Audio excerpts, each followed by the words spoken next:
here, and I am the creator of Think Me First and Rock Your Vibe Apparel. So first, I just want to start off by thanking everyone who showed up for tonight. And so tonight we're going to be talking about vulnerability and courage, and taking risks, because we need to take risks in life in order to succeed and go higher in life instead of just staying stagnant.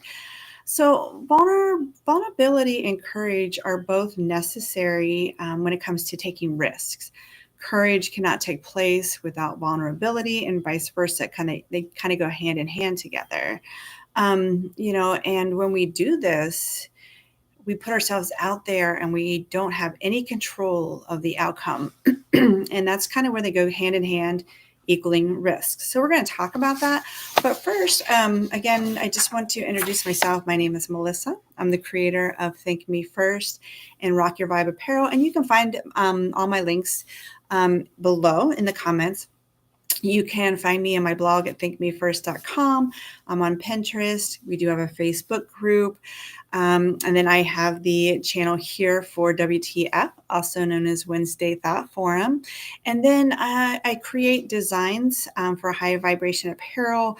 They're just designs that go on t-shirts and baseball tees and things of that nature that have positive statements that you can wear with confidence. So stop by there and check them out. And if there's anything you would like me to create, let's work together and we can do that.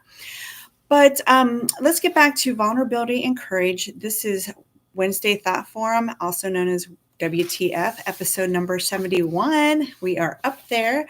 And before we get started, just real quick, if you can give me a thumbs up if you like the content, that really lets me know, yeah, you like this content? No, not so much this.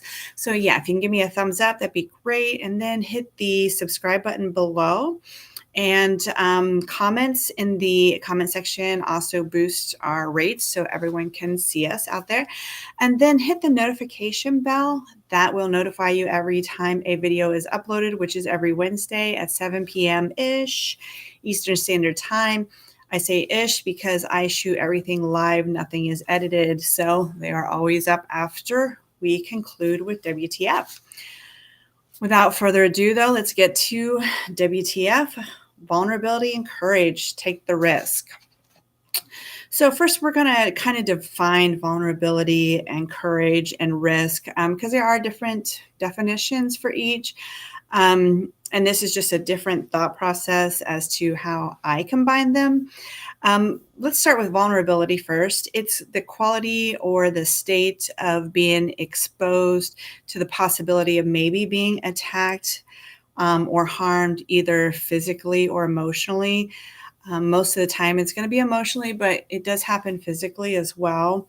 And society has really taught us that being vulnerable is kind of a sign of weakness. And I beg to differ because I do believe that if one is vulnerable, that it takes courage to do that. And we're going to define courage. But to be vulnerable, you're letting yourself open to, an unknown outcome. It's 50-50 crapshoot. It could be a good one or a bad one. So it takes courage to do that. And so that brings me to courage. Now, to find courage, that is the ability to do something, even though it frightens you, it brings you anxiety, or maybe even pain and grief. That is courage. So wouldn't you agree that in order to face courage, you might have to show some kind of vulnerability, or maybe you don't show it, but you feel it? And that's kind of where they go hand in hand. It's kind of ironic that we're all raised to be courageous, but again, vulnerability is kind of shown as a weakness. I think things are kind of flipping now that mental health is being looked at a lot more closely because, we need to be vulnerable so people know what we're thinking or how we're feeling so that they can help us, or vice versa, we can help ourselves. Plus, my example of vulnerability is I'm using my story, my background. You guys know it was a background if you read my blog or anything. of mental and verbal abuse for many years, but I'm using my story to help others so that they don't fall into the same trap that I did. And just as an experience, it's therapeutic for me as well, but I'm using my vulnerability to help out others. So it can be used in different ways. And then we need to define risk, because there's a lot of different definitions for risk. But for the sake of this video, we're just going to be using it as it's the possibility of something being unpleasant for you or maybe unwelcoming. Or it can be the opposite. It can be awesome, an awesome experience because you took the risk and it went your way. So, but it's for the exact reason when you take a risk that you may feel something unwelcoming or unpleasant, that many people don't take risks. So they go through life just being really stagnant and not excelling. Whether it's your mind, your family, just people that you surround yourself with, and people just settle. And it's not really good to settle because, that's not really you, and you're not progressing yourself to be the best version of yourself. So that is the definition of risk. So now, again, a lot of people will take a back seat on taking risks because of the vulnerability or the courage they have to have facing that fear and anxiety, or the possibility of being shamed or whatever it is, because people will judge you. On the flip side, we have those people that don't take risks, and they are very quick to criticize, very quick to judge. They're going to shame you. They're going to, tell you a bunch of negative things, put you down, whatever they can. We don't want to listen to these people because, again, they're not going anywhere because they're not exposing themselves to go anywhere. So I'm going to emphasize this. Do not take criticism from anyone who's not willing to take a risk. All right, just plain and simple. So you want to surround yourself with positive people. And I've talked about this numerous times in a lot of our WTF episodes. You want to be around those that can acknowledge you, and they know that you're being vulnerable. They appreciate it. They may not always agree with you. That's fine. That's not a problem. But, they appreciate that you're even being vulnerable and taking the courage to be vulnerable for a cause or a matter or a person. All right. So let's talk about vulnerability a little more in depth. There's really no win or no lose in vulnerability. It could be one or the other, just really depending on how you look at it. When you're being vulnerable itself, that's a rewarding part in my book. I see it as a rewarding part because you're taking that courage. You're stepping outside the box. You're stepping outside your comfort zone and becoming more of the best version of yourself. So I got a thumbs up, which I thank you, whoever did that. I appreciate that. So that's part of it. However, on the flip side, being vulnerable again could lead to some emotional harm. Maybe someone shames you because you are opening up. Again, they're lacking a lot because they're not seeing the courage. Again, whether they believe in what you're talking about or not, but it's showing courage. So please do not get distracted by those people. But so again, we're putting ourselves out there and we don't know, or we can't control the outcome. That takes a lot of courage. Think about the last time you passed up on an opportunity, whether it's maybe a job promotion, maybe to go out on a date with someone, or something of that nature, and you just passed up on it because you didn't want to take the risk of being hurt or embarrassed or, shot down, maybe rejected because of that opportunity, right?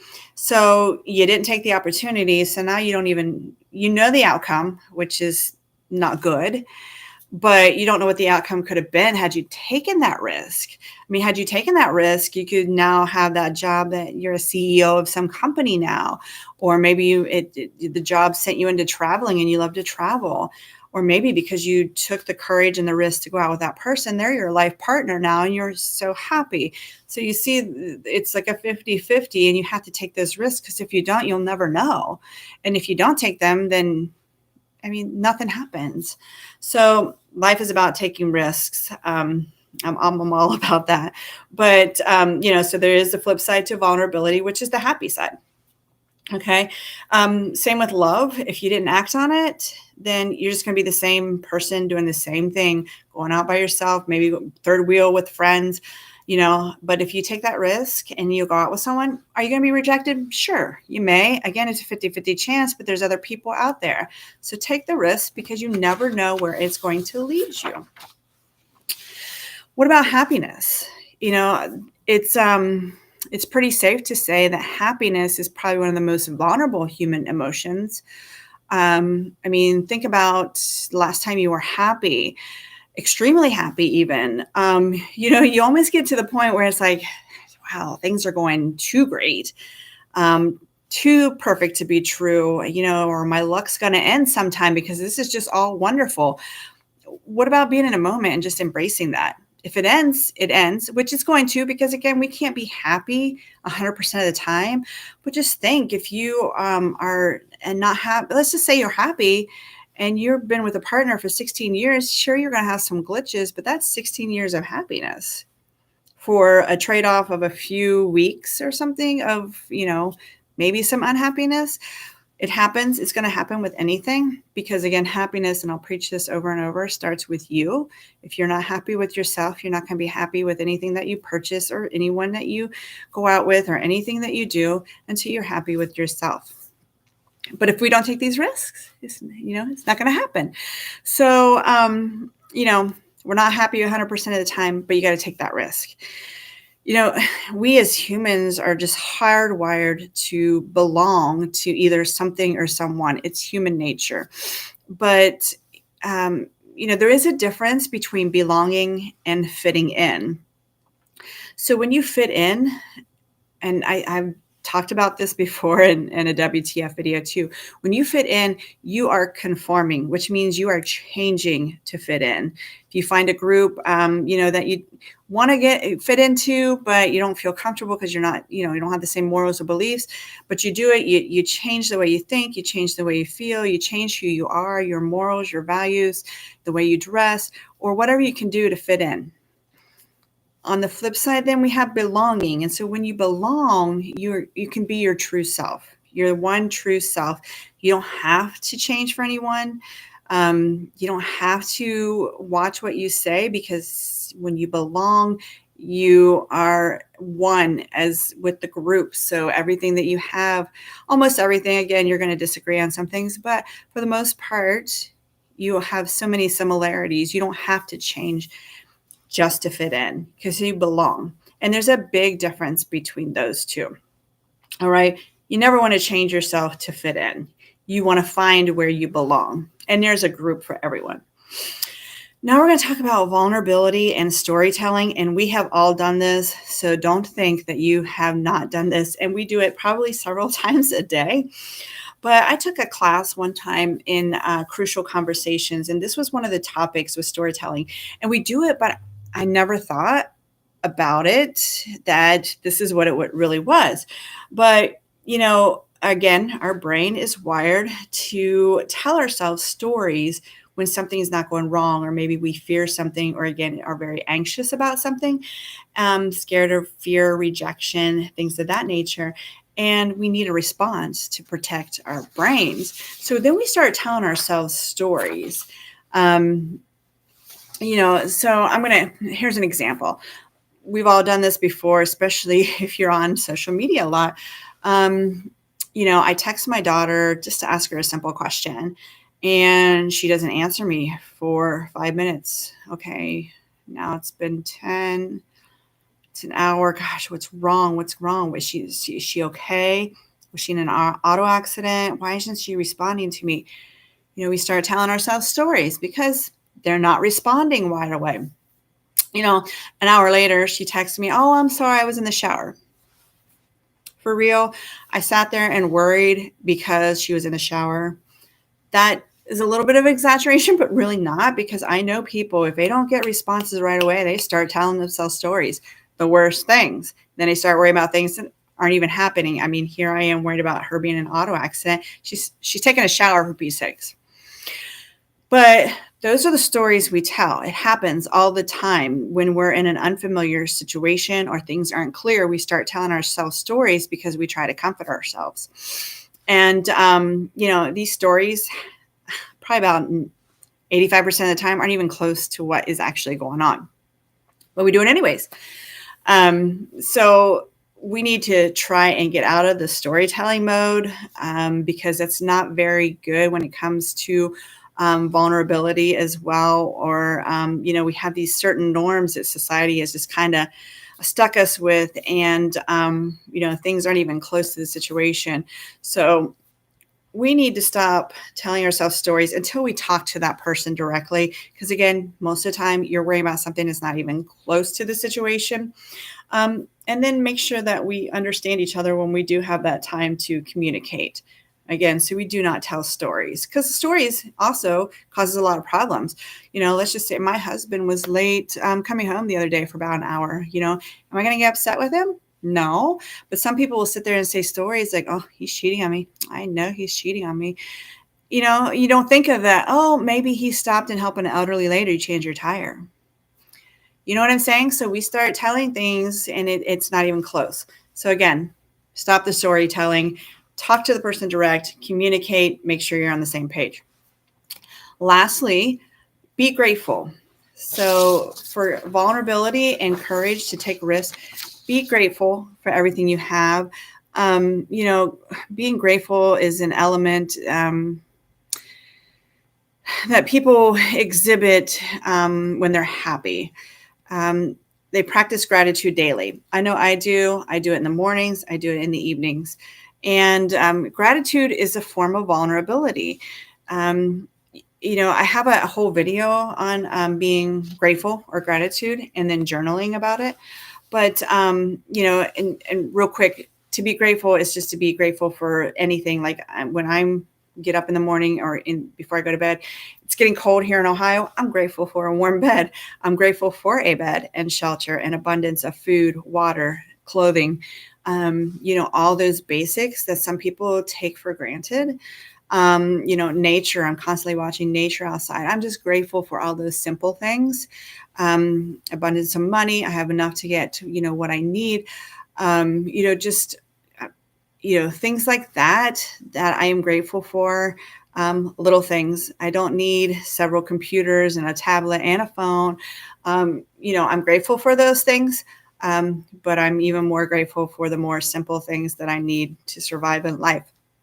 So when you practice things like that, the simplicity of, paper, I am thankful for this laptop because I can communicate with you. Things like that, then you start to become happier because you realize you have so much more than you think. Because again, these simple things, whether it's a pen, paper for journaling, again, food, water, we take that for granted. And these are things that we should be happy for, because if we didn't have them, then, we're not going to do so well. So think of that, because the people that find more gratitude in things, are just physically and emotionally more happy and sound. And it takes a form of vulnerability to acknowledge those things. So here's the thing. I used to be a huge culprit of this, and I'm going to talk about it real quick. We get so caught up in the busyness of everyday life that we are searching for those extraordinary moments, and we should be acknowledging those ordinary moments.